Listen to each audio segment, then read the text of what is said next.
G'day viewers, Retro Man here. Now today I will be doing episode 2 of my discussion on Baz Luhrmann's 2022 Elvis film. Stay tuned for more. Coming to you from a basement studio somewhere down under, it's the 80s Show with Australia's Retro Man. On tonight's show, Retro Man brings you part 2 of his review of Elvis 2022 starring Austin Butler. Well, what are we waiting for? Lights, camera, Retro Man. G'day viewers, Retro Man here and welcome to the 80s Show. Now today I'm back to talk more about Elvis 2022 and give you some more insight into my thoughts and feelings on this film. I mean, think of this as a part 2 to my other video. If you haven't seen that one yet, please make sure you check it out. But hey, Elvis 2022, what can I say? One of the event films of the year. I quite enjoyed it, but I'm a little bit nitpicky when it comes to Elvis because I think he's one of the greatest entertainers of all time. And Baz Luhrmann is a director that can kind of divide an audience. I mean, he's full of splash, full of colour, full of fast cutting. I mean, this is like a music video, a 2-hour and 40-minute music video. And if you can get used to that Baz Luhrmann style, you will settle into this picture. But it's kind of exhausting, and that is a bit of a problem. Anyway, guys, let's take a look at more aspects of this film, and let's start with this here, the 68 comeback special. What a reenactment this was. I mean, Austin Butler nailed this aspect, and I kind of wanted more though. I mean, the Vegas years, I mean, we touch on that quite a bit at the end, but is this film really, I mean, 2 hours and 40 minutes, it doesn't touch on his movie career, and at the same time, it feels a little bit uneven. I think they needed to do a bit more with the origin story. I think it picks up heat in the 68 comeback special, and there's certainly some dramatics going on when it hits the Vegas years and that little deal that Colonel Tom makes at the Las Vegas Hilton. But hey, I think the film needs to be structured, say, a little bit differently. Tomorrow, all of America will be talking about Elvis Presley. This is an Elvis epic. I mean, this tells the story of his life with a lot of splash, a lot of colour, a real vibrancy and energy. There's a lot of music in this thing, and there's some problems with the music in this thing. I mean, Elvis has a whopper of a catalogue. I mean, he's got so many great songs. I mean, Don't Be Cruel, those early songs, and it just goes on and on and on. I mean, right up to Suspicious Minds and beyond. And he's got a great catalogue of music, but I wanted some more intricacies in the soundtrack. In fact, I wanted more Elvis. I mean, you've got other people doing Elvis's music in here. And there's even a bit of hip-hop in this film. Now, I like hip-hop, but the thing is, it seems out of place in this Elvis film. You want more of that raw, rockabilly, rock and roll stylings at times, and you kind of get this hip-hop music popping up, almost a rap, if you will. And was it the right way to go in terms of the soundtrack? I mean, Austin Butler sings in this, and he does a pretty damn good job of the early Elvis material. And then all of a sudden you've got the real Elvis in there with Austin, as I understand it. Their voices are kind of blending together at times. So, and you've got other artists doing Elvis songs, but I think they should have maybe kept it all Elvis and a bit more Butler, and kept the other sounds, these Elvis sound-alikes, out of it. These other artists who are obviously talented in their own right. I mean, they're doing great interpretations of Elvis's music, but as this is the Elvis biopic, I mean, I wanted more Elvis music. Like I said, he's got a fantastic catalogue, and they could have explored his music even deeper. So that's my take on the soundtrack. Now, as far as Priscilla goes, I mean, Olivia de Jong is this Australian actress that Baz Luhrmann has just plucked out of the ether. And I mean, she's okay. I mean, she looks very Priscilla-ish at times, but I think her performance could have benefited from a little bit more screen time. I mean, let's turn it up when it comes to the romance. I mean, there's a romance there that needed to be explored.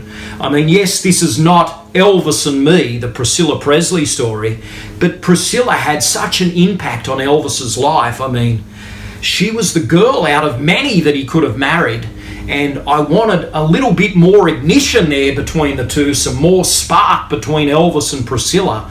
I think that relationship could have been explored in greater depth. I mean, Baz could have came up for air for a minute there and stopped the spectacle and the flash and just got in there and gave us some really heartfelt, tender, intimate moments between Elvis and Priscilla that would have made this thing sting a little more. But hey guys, like I said, on the back here, there's a picture of Austin in 68 comeback special mode, and I mean, he kills it in that. There is a lot to take away from this that is positive, but there's some negatives that kind of make it a bit of a 50-50 split. Like I said, Baz Luhrmann is a technical wizard, and he brings so much here with the sense of direction, the editing, the vibe, the feel, that it's like a rocket to the moon at times. I mean, this thing was shot in Australia, and it's so amazing. It was shot in my country, and they're trying to make it feel like America. And hey, at times I felt like I was on another planet. I mean, it kind of almost lacked a little bit when it came to that sort of that earthy Americana that I wanted.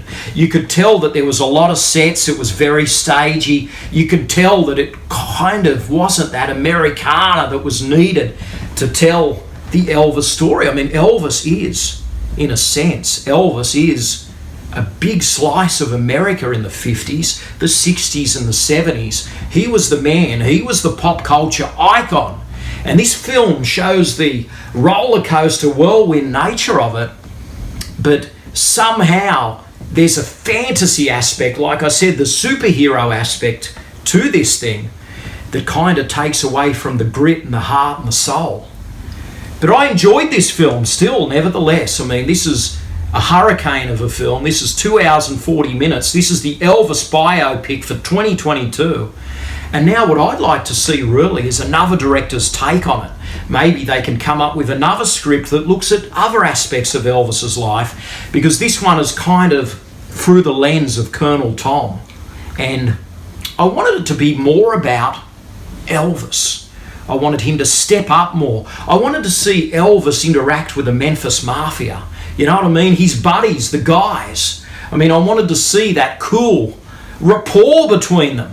And I kind of didn't get that vibe, you know. It was cutting so much. So I wanted to see that.